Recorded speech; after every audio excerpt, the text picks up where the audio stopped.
ย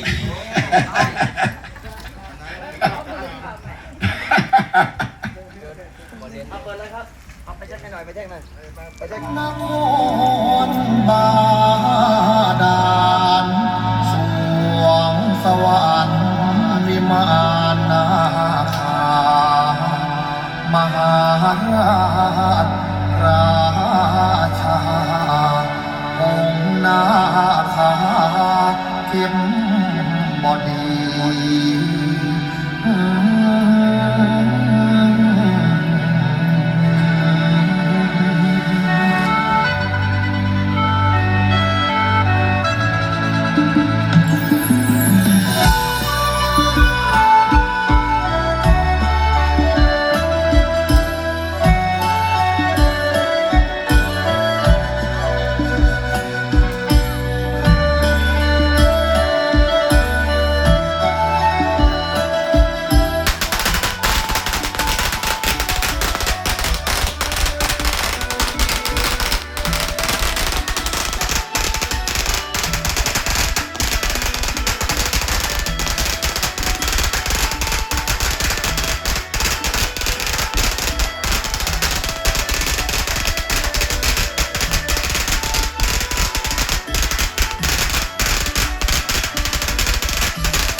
ด้วยพระบารมีพระนางอุษานันตาวดีมีสมงามนาชีสีชายาอีกอนันต์วันท่าไทยผู้ยิ่งใหญ่แห่งบ้านลูกหลานโลสาธุการพระผู้ทรงญาณด้วยพระบารมี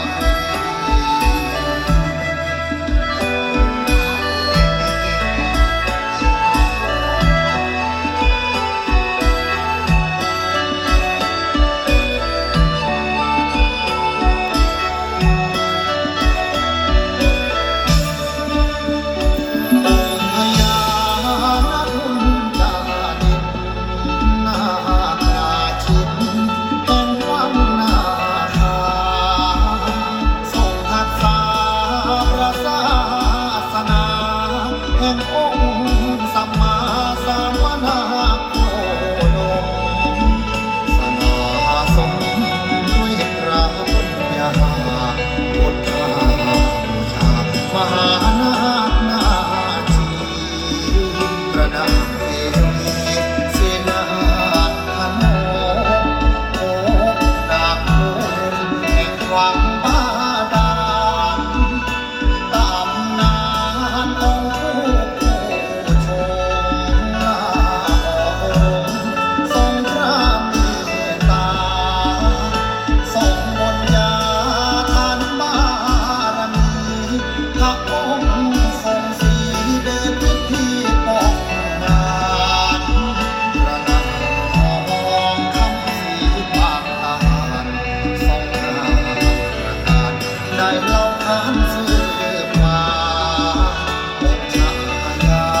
ดี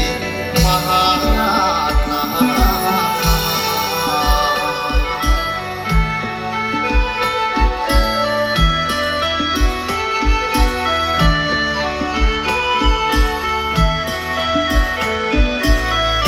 หานครบาดาลตำนานฝังสายเธอไทยนาคานาทีฝั่งทองทั้งของไทยลาวถวายบูชาศรีสัตนาคราเมืองบาทวันทาองค์ปู่องค์ยาด้วยพระบารมีญารัตนาที่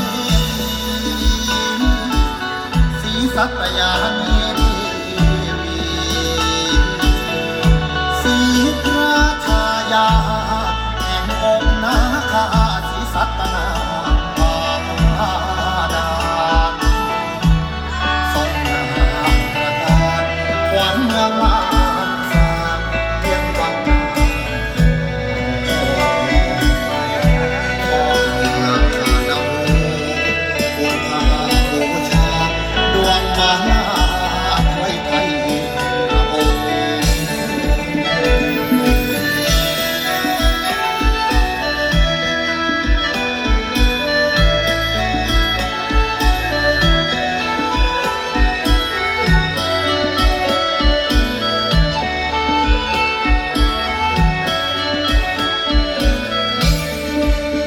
พญาเม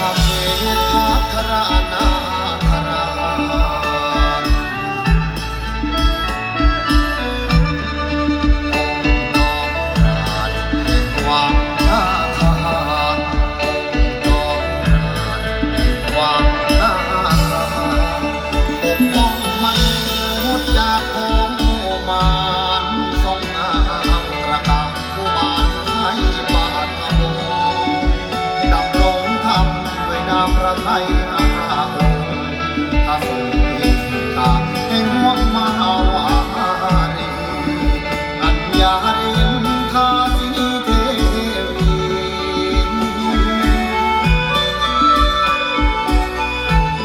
ผู้บารมีเทวีบาดาลผู้บารมีเทวีบาดาล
ญาคันตสีเทวา